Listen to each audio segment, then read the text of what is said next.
하나님 말씀 함께 보겠습니다. 제가 봉독하겠습니다.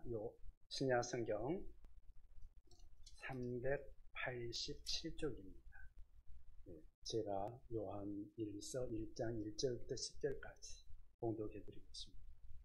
태초부터 있는 생명의 말씀에 관하여는 우리가 들은 바요, 눈으로 본 바요, 자세히 보고 우리의 손으로 만진 바라. 이 생명이 나타내신 바 된지라. 이 영원한 생명을 우리가 보았고 증언하여 너희에게 전하노니 이는 아버지와 함께 계시다가 우리에게 나타내신 바 된 이십니다. 우리가 보고 들은 바를 너희에게도 전함은 너희로 우리와 사귐이 있게 하려 함이니 우리의 사귐은 아버지와 그의 아들 예수 그리스도와 더불어 누립니다. 우리가 이것을 쓰면 우리의 기쁨이 충만하게 하려 합니다. 우리가 그에게서 듣고 너희에게 전하는 소식은 이것이니 곧 하나님은 빛이시다. 그에게는 어두움이 조금도 없으시다는 것입니다. 만일 우리가 하나님과 사귐이 있다 하고 어둠에 행하면 거짓말을 하고 진리를 행하지 아니하는거니와 그가 빛 가운데 계신 것 같이 우리도 빛 가운데 행하면 우리가 서로 사귐이 있고 그 아들 예수의 피가 우리를 모든 죄에서 깨끗하게 하실 것이요 만일 우리가 죄 없다고 말하면 스스로 속이고 또 진리가 우리 속에 있지 아니할 것이요 만일 우리가 우리 죄를 자백하면 그는 미쁘시고 의로우사 우리 죄를 사하시며 우리를 모든 불의에서 깨끗하게 하실 것이요 만일 우리가 범죄하지 아니하였다 하면 하나님을 거짓말하는 이로 만드는 것이니 또한 그의 말씀이 우리 속에 있지 아니하니. 아멘. 오늘은 요한일서 1장 1절로 10절 말씀을 중심으로 해서 우리를 온전케 할 십자가 교제라는 제목으로 함께 말씀을 나누자 합니다. 인간을 가리켜서 흔히 사회적 동물이라 그렇게 말을 합니다. 혼자서는 살 수 없는 존재다 그런 의미 아니겠습니까? 그래서 어떤 분은 말하기를 인간은 섬처럼 뚝뚝 떨어져 있는 것이 아니라 대륙의 한 부분이다 하는 그런 말을 했습니다. 인간은 왜 사회적인 존재일 수밖에 없는 것일까요? 왜 상호적 관계 속에서 살 수밖에 없는 존재일까요? 성경은 말합니다. 우리를 지으신 하나님이, 창조주 하나님이 사회적 존재라는 사실입니다. 하나님이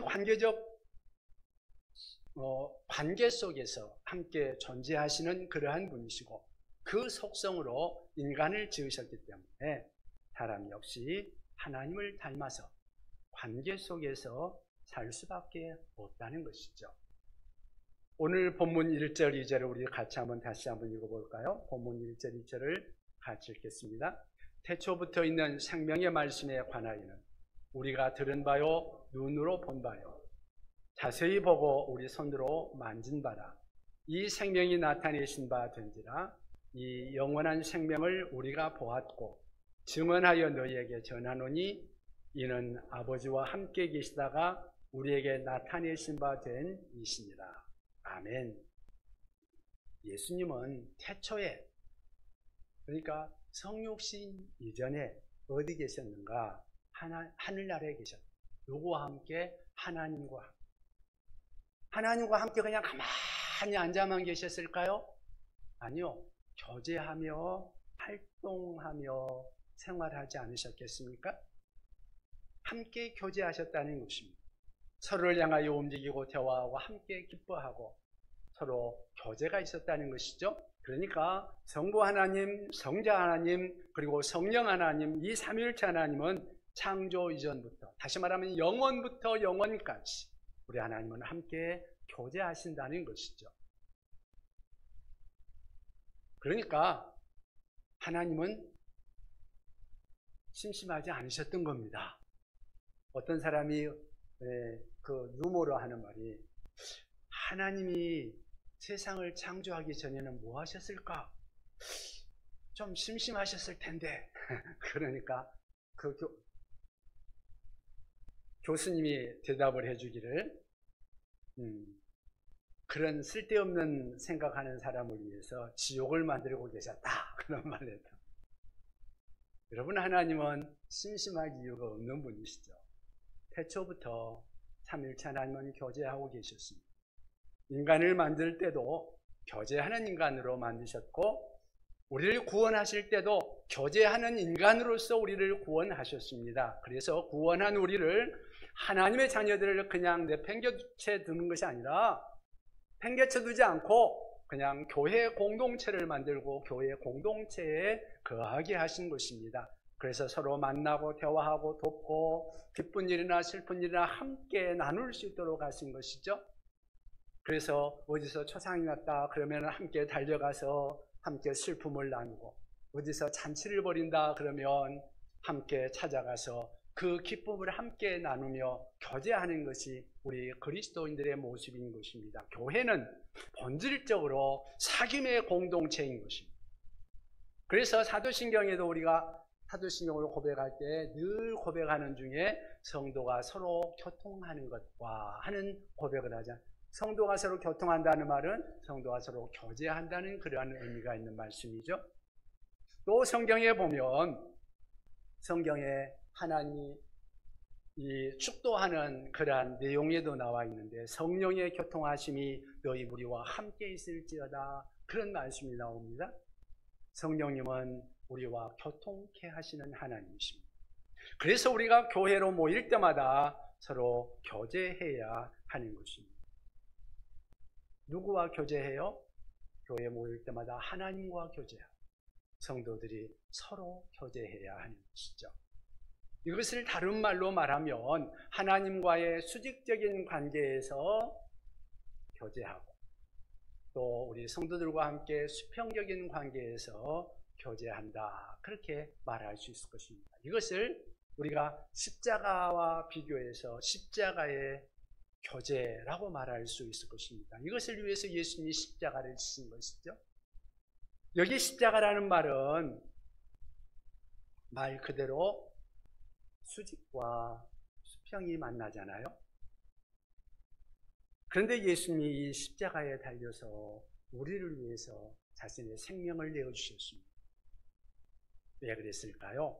수직적으로 우리 하나님과 교제하고, 또 수평적으로 우리 이웃과 교제케 하시기 위해서 우리 하나님께서 그 일을 이루신 것입니다. 그래서 우리 인간을 창조적인 모습으로 회복시켜 주시고 에덴 동산의 삶을 회복시켜 주시기를 원하시는 그러한 하나님의 목적이 그 안에 담겨 있는 것입니다. 그래서 수직적인 교제와 수평적인 교제가 둘 중에 한 가지가 없으면 십자가의 온전한 교제라고 말할 수가 없을 것입니다. 그래서 우리의 진정한 인간됨을 위해서 우리를 온전케 할 십자가의 교제가 필요한데, 십자가의 교제, 그것은 어떻게 해야 할까요?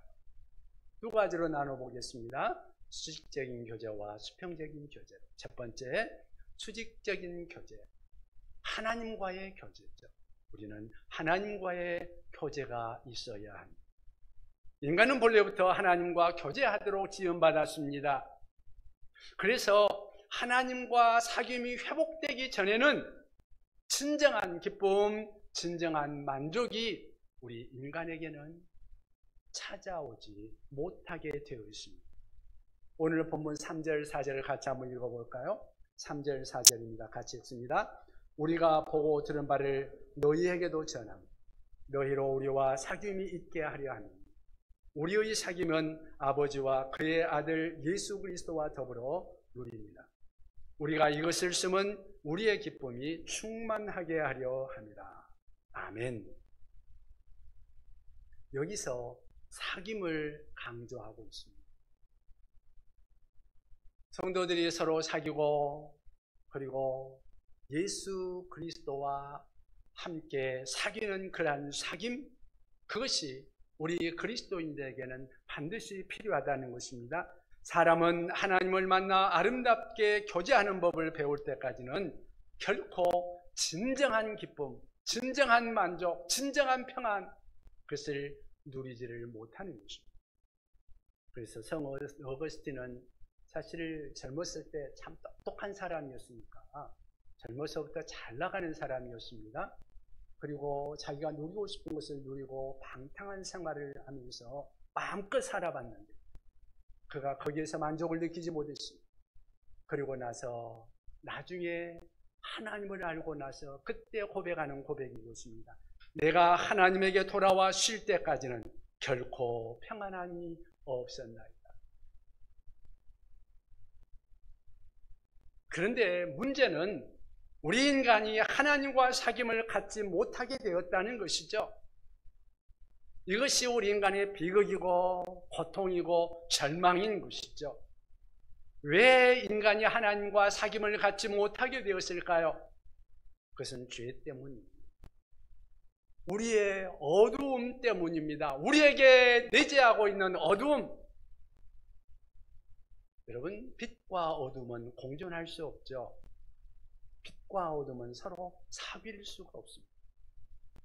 그런데 성경은 뭐라고 말하는지 볼까요? 5절을 한번 읽어보겠습니다. 5절 같이 읽겠습니다.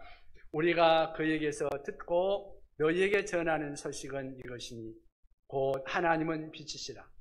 그에게는 어둠이 조금도 없으시다는 것입니다. 아멘. 하나님은 빛이시다. 그에게는 어둠이 조금도 없다. 그런데 우리는 어떤가? 우리 7절을 같이 한번 읽어볼까요? 7절을 같이 읽어보겠습니다.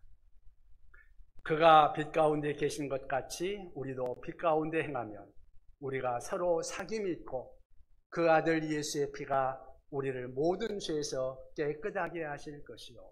아멘. 우리는 어둠인데 어둠 가운데 있으면 빛과는 사귈 수 없습니다. 문제는 우리 속에 어둠이 있다는 것이죠. 빛 가운데 있지 못하다는 것이죠. 죄 가운데 있어서 이 죄가, 이 어두움이 우리가 빛 대신 우리 하나님 앞에 나아가지 못하게 한다는 것입니다. 우리 하나님과의, 빛 대신 하나님과의 사귐을 이 어두움이, 죄가 단절시켜 놓고 있는 것입니다. 그래서 이사야 선지자는 이렇게 말합니다. 여호와의 손이 짧아 구원치 못하심도 아니요 귀가 어두워서 듣지 못하심도 아니라. 그럼 뭐예요? 오직 너희 죄악이 너희와 너희 하나님 사이를 내었고, 이 엄청난 비극의 원인, 그것은 너희의 죄악이다. 하나님께서 이 단절의 비극을 극복하고 다시금 하나님과 교제를 회복시켜 주시기 위해서 우리에게 행하신 놀라운 위대하신 일이십니다. 그게 무엇이에요? 그 아들 예수 그리스도를 우리를 위하여 보내주신 것이죠. 요한복음 3장 16절 보면 하나님이 세상을 이처럼 사랑하사 독생자를 주셨습니다. 이는 그를 믿는 자마다 멸망하지 않고 영생을 얻게 하려 하십니다. 하나님이 세상을 이처럼 사랑하사 독생자를 주셨다.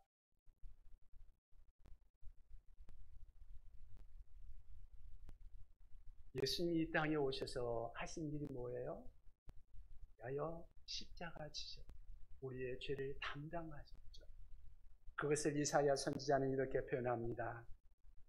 그가 찔림은 우리의 허물 때문이요 그가 상함은 우리의 죄악 때문이다. 그가 징계를 받음으로 우리는 평화를 누리고 그가 채찍에 맞음으로 우리는 나음을 입었다. 아멘. 우리 주님께서 우리를 위하여 십자가 지신 우리가 죄의 사함을 얻을 수 있었고, 그가 징계를 받음으로 우리가 평화를 누릴 수 있었고, 그가 채찍에 맞음으로 우리가 나음을 입을 수 있다. 그래서 성경은 말합니다. 누구든지 예수 그리스도를 믿으면 멸망하지 않고 영생을 얻는다. 오늘 이 본문 1장 7절에도 말하기를 그 아들 예수의 피가 우리를 어떻게 한다고요? 모든 죄에서 우리를 깨끗게 하신다. 여러분, 예수님의 이 위대한 대속의 사역, 우리를 위하여서 이루신 그 놀라우신 일들 여러분 믿으십니까? 믿으시길 바랍니다.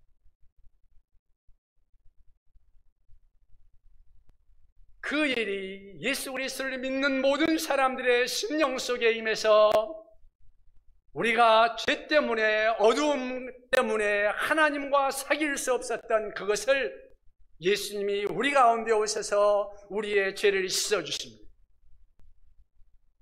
우리의 어둠을 몰아내주시고 하나님과 사귐이 있게 하셨습니다.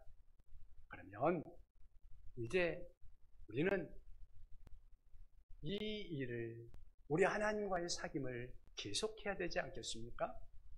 그런데 또다시 우리의 마음속에, 우리의 삶 속에 죄가 들어오면, 내가 죄를 범하면 어떻게 될까요? 어둠이 또 내 안에 찾아오면 그때는 어떻게 해야 될까요? 우리 1장 9절을 같이 한번 읽어볼까요? 1장 9절을 같이 읽어보겠습니다. 같이 있습니다. 만일 우리가 우리 죄를 자백하면 그는 미쁘시고 의로우사 우리 죄를 사하시며 우리를 모든 불의에서 깨끗하게 하실 것이요. 아멘. 예수 믿는 사람이라면 죄를 사랑하는 사람은 없겠죠? 예수 믿는 사람이라면 일부러 죄를 지으려고 하는 사람은 없겠죠? 저는 적어도 여러분들이 일부러 죄를 찾아다니는 사람은 아니라고 믿고 싶습니다.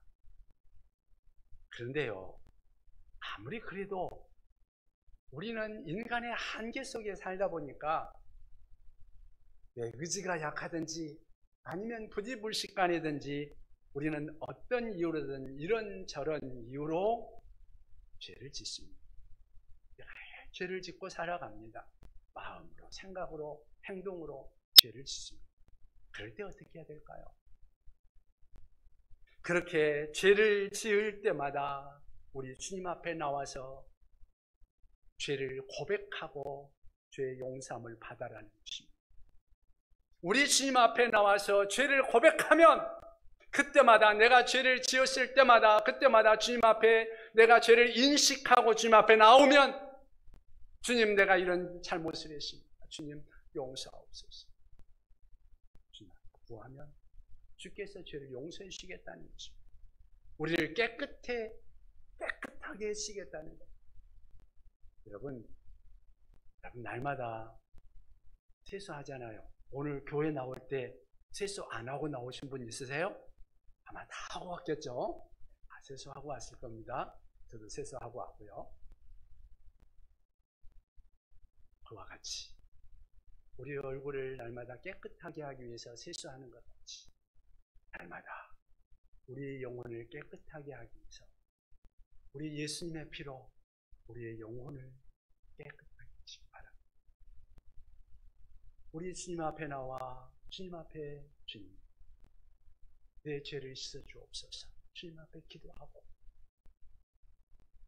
그렇게 주님 앞에 날마다 나오는 여러분 되시기를 바랍니다. 오늘 7절 말씀에 그러잖아요. 그 아들 예수의 피가 우리를 깨끗게 하실 것이다. 예수의 피가 모든 죄에서 우리를 깨끗하게 하실 것이다. 여러분, 얼마나 놀라운 겁니까? 예수님의 피에는 속죄의 능력이 있습니다. 우리는 불가능하지만, 우리 스스로는 죄의 문제를 해결할 능력이 전혀 없지만 우리 예수님의 피에는 그 능력이 있는 줄로 믿습니다. 그런데요, 나 죄 없는데요?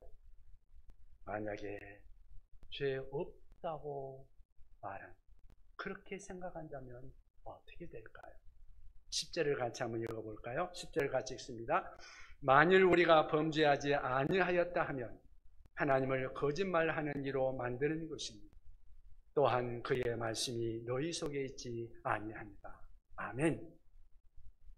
죄가 없다고 하면 그 사람은 하나님과 상관없다, 예수님과 상관없다.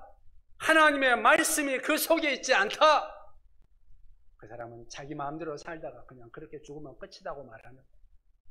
여러분은 그런 사람 되지 마시기 바랍니다.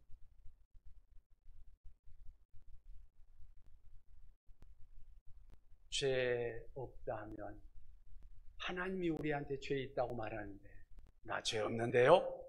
그러면 그 사람은 하나님을 거짓말한 자로 만든다. 성도라는 것은 누구나 자기의 죄의 심각성을 깨닫고 주님 앞에 나온 사람들, 내 죄가 얼마나 추한지, 얼마나 하나님을 실망시키고 얼마나 나를 죄 가운데로, 고통 가운데로 몰아넣는 것인지를 아는 사람입니다. 그래서 성도란 십자가 보혈의 능력으로 사함받기 위해서 주님 앞에 나온 사람들입니다. 심각한 죄에서 우리 주님의 십자가로 용서함 받은 사람들이죠. 그래서 너무나 기쁘고 감사해서 우리 주님을 찬양하고 우리 주님을 섬기는 그러한 사람들인 거죠. 이제 이 보혈의 능력을 통해서 사귐이 회복되었습니다. 우리 하나님을 떠나지 마시기 바랍니다. 설사 죄를 범하는 때도 주님 앞에 나와 다시 주의 보혈로 씻음을 받으시길 바랍니다. 거룩하신 하나님, 전능하신 하나님과의 사귐이 이제는 회복되었으니 이 하나님과의 사귐을 누리며 평생을 살아갈 수 있기를 바랍니다. 이것이 성도의 특권인 것입니다. 여러분, 우리가 진정한 인간됨을 위해서 십자가의 교제가 필요한데, 하나는 하나님과의 수직적인 그러한 관계에서의 교제가 필요하다면, 두 번째는 뭘까요? 수평적인 교제로서 우리 성도들과의 교제입니다. 성도들과의 수평적인 교제가 교회 안에서의 교제가 필요한 것입니다. 우리 본문 3절을 다시 한번 읽어볼까요? 본문 3절을 같이 읽습니다. 우리가 보고 들은 바를 너희에게도 전함은 너희로 우리와 사귐이 있게 하려 합니다. 우리의 사귐은 아버지와 그의 아들 예수 그리스도와 더불어 사귐이다. 아멘. 오늘 이 사귐을 이야기할 때 우리가 보고 들은 바를 너희에게 전함은 너희로 우리와 사귐이 있게 하려 합니다. 이 말씀을 하는 분은 누굴까요? 사도 요한이. 사도 요한이 이 요한서신을 쓰면서 그렇게 서로 사귐을 이야기하고 있는 것입니다. 여러분, 서로 사람들이 사귄다 그럴 때 보통 처음 만난 사람들끼리는 보통 그냥 피상적으로 그냥 인사 정도 하는 것으로 지나가지만 그냥 안녕하세요, 참 오늘 날씨 포근하네요, 그리고 이야기할 수 있겠죠. 그러다가 좀 더 가까워지면 우리의 사귐은 좀 더 인격 대 인격의 만남이 이루어지는 거죠. 그래서 마음을 활짝 열고 아픔을 나누고 슬픔을 나누고 또 기쁨도 염려도 함께 나누며 서로 위로하고 격려하는 그런 사이가 되어가는 거죠. 점점 더 깊이 있는 만남을 가지게 되는 것입니다. 어떻게 이런 교제가 우리 그리스도인들 가운데서 가능해질까요? 그것은 예수를 믿습니다. 예수 안에서 가능해지는 것입니다. 예수님을 체험하면 예수님 안에서 생명의 교제의 출발점이 이루어지게 되는 것입니다.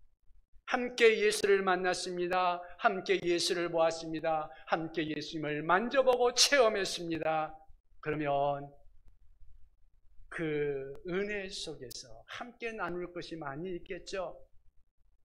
그래서 만났을 때 내가 어제 이러한 말씀을 봤는데 참 말씀이 은혜가 됐다. 내가 찬송 부르다가 찬송을 부르는데 내 마음이 뜨거워지는 것을 느꼈어요. 너무 은혜가 됐다.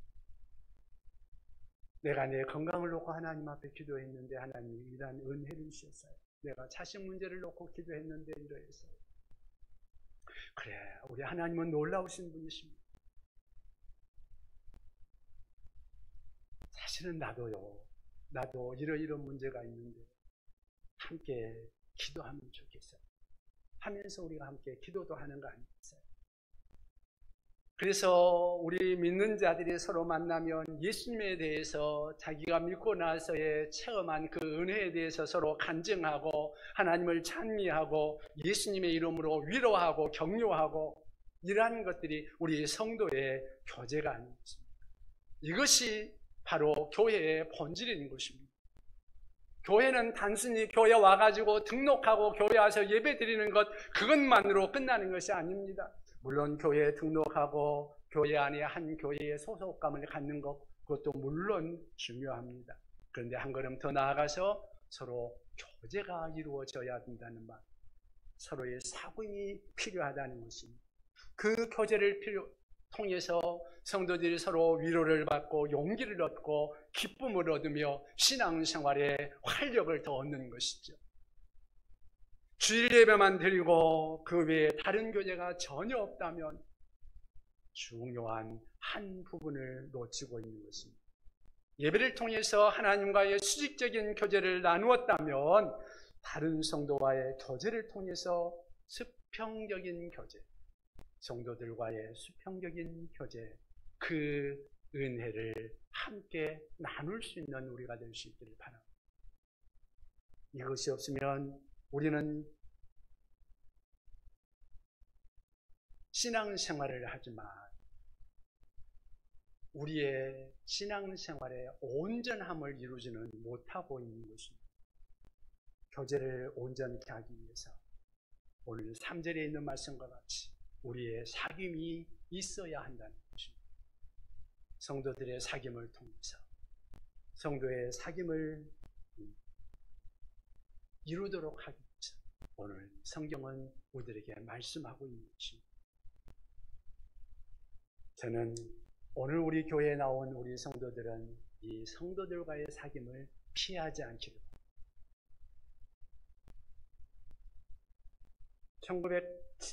1773년에 영국의 어느 한 시골 소도시에서 존 포셀 목사님이라는 분이 목회를 하고 계셨습니다.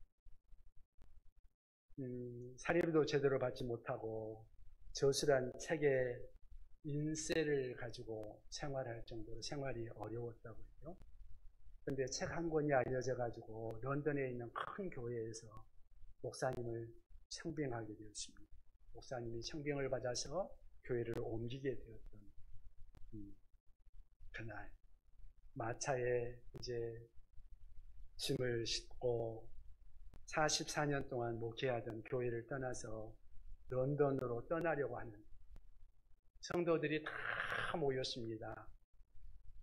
차마 붙들 수가 없습니다. 사례비도 제대로 드리지 못하고 참 고생만 많이 하셨는데 큰 교회에서 좋은 교회에서 청빙을 한다 그래서 청빙받아 떠나는 그 목사님을 차마 붙들 수가 없어서 그냥 어떻게 할 줄을 모르고 있는데 성도들이 한쪽에서 목사님을 바라보면서 배웅 나와서 이쪽저쪽 헤어지는 것이 서운해가지고 어쩔 줄을 몰라.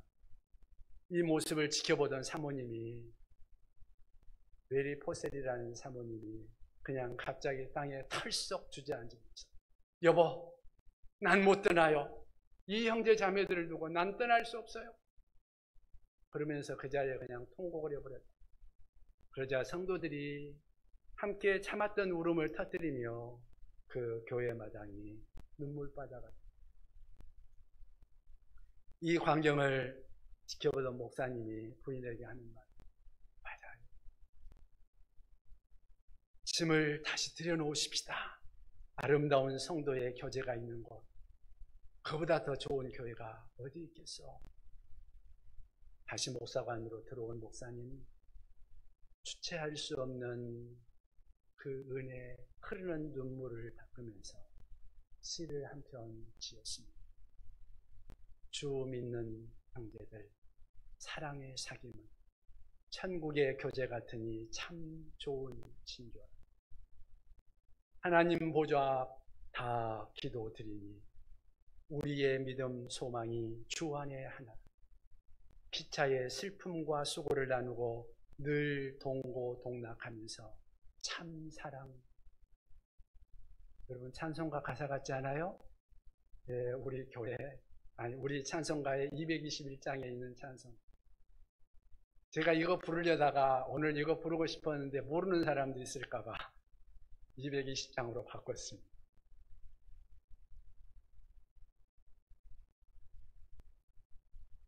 하나님이 인간을 창조하실 때 우리를 사회적인 존재로 지으셨습니다. 구원하실 때 역시 성도들이 서로 교제하며 살도록 교회 공동체를 우리에게 허락해 주셨습니다. 우리는 교회에서 우선적으로 하나님과 교제해야 하는 것, 또 교회에서 성도들과 함께 교제해야 하는 거죠. 성도들과 함께 이러한 은혜와 기쁨, 서로 동고동락하면서 사랑을 나누며 살아갈 수 있는 교회와 성도들이 될 수 있기를 바랍니다. 여러분 어떻습니까? 사랑의 교제, 따뜻한 만남, 슬픈 일, 기쁜 일을 함께 나눌 수 있는 교제, 사실 믿는 자들 가운데 꼭 필요한 거 아니겠습니까? 무엇보다도 주님이 이런 교제를 원하신다는 거죠. 삶의 문제를 내어놓고 서로 이야기하고 서로 격려하며 서로 힘이 되어주는 것, 그것을 우리 주님이 원하시는 거죠. 그래서 예수님이 말씀하셨습니다. 두세 사람이 내 이름으로 모인 곳에는 나도 그들 중에 있다. 서로 주의 이름으로 모여서 함께 교제할 때 주님이 그 가운데 함께 있다는 거예요. 또 말합니다. 시편에는 형제가 연합하여 동거함이 어찌 그리 선하고 아름다우고, 우리 주님이 보기에 우리들이 교제하는 것이 아름답다고 말합니다.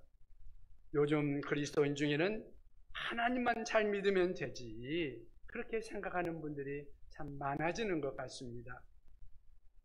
물론 하나님과 잘 관계를 갖는 것 중요합니다. 그러나 그것을 온전한 교제라고 말할 수는 없습니다.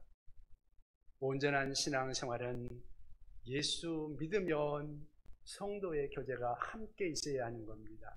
우리 예수님께서 우리에게 말씀하셨잖아요. 십계명을 둘로 요약해서 주 너의 하나님을 사랑하라 그러고, 그 다음에 뭐라 그랬어요? 내 이웃을 내 몸과 같이 사랑. 아멘.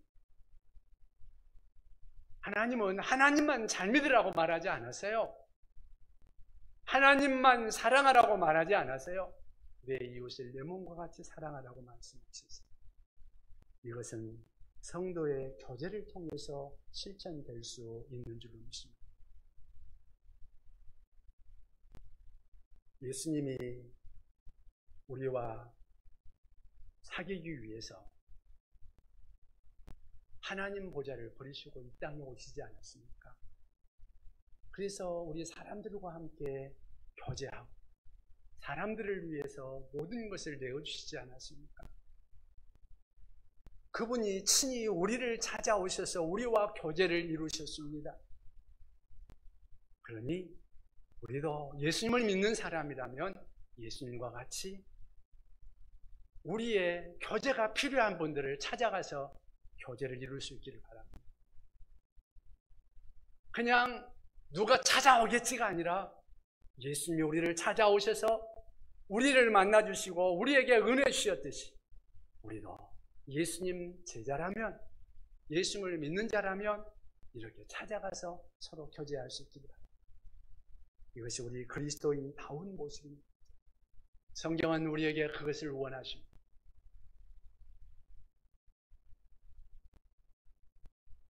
여러분, 우리는 홀로 살 수 없는 존재입니다. 십자가의 교제가 우리 안에서 꼭 필요합니다. 우리 주님이 우리를 찾아와서 우리를 만나주시고 우리를 찾아주시고 우리 속에 있는 죄와 어두움을 해결해 주시고 주님과 사귐이 이루어지도록 우리에게 모든 것을 이루어 주셨습니다.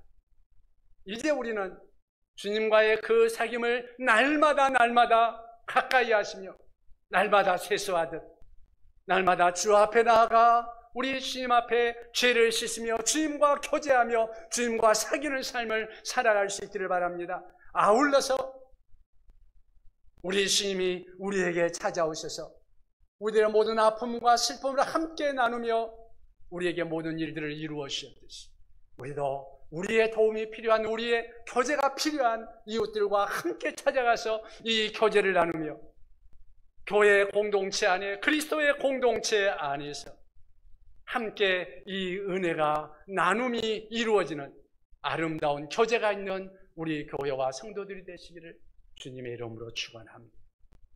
기도하십시다.